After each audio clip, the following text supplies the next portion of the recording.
Audit dana transfer DAK, baik fisik maupun non-fisik.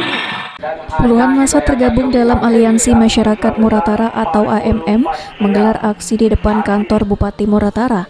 Dalam aksinya ini, pengunjuk rasa menyampaikan 10 poin tuntutan, khususnya terkait kondisi kas Kabupaten Muratara yang saat ini kosong ke pihak BPK dalam kunjungannya ke kantor Bupati Muratara.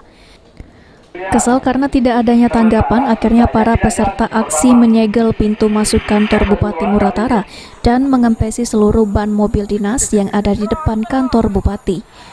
Franky Pratama selaku koordinator aksi menyampaikan pihaknya ingin bertemu dengan BPK dan menyampaikan dukungan terhadap BPK yang sedang melaksanakan pemeriksaan keuangan daerah di Kabupaten Muratara.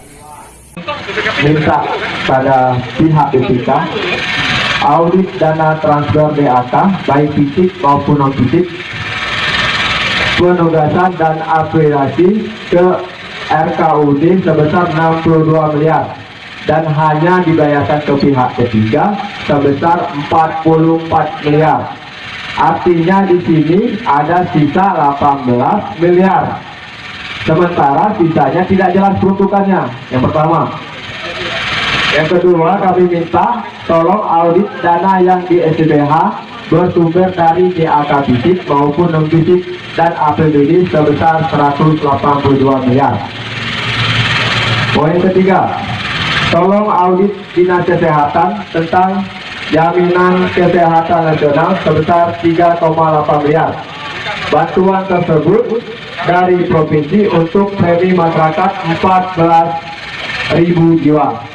Berdasarkan data yang kami dapat, tidak tersalurkan atau terrealisasi, sedangkan SPBD-nya sudah dicairkan. Sekda Muratara Alwi Roham yang mewakili pemerintah Kabupaten Muratara mengatakan seharusnya ada etika dan saling menghargai dari peserta aksi dengan pihak pemerintah.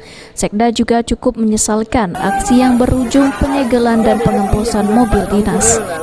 Itu maksud saya itu kurang etika, maksudnya kurang saling menghargai lah, gitu. Berarti menyayangkan lah. Ya, menyayangkan dengan cara penyegelan dan sweeping itu. Adirian Zapal TV.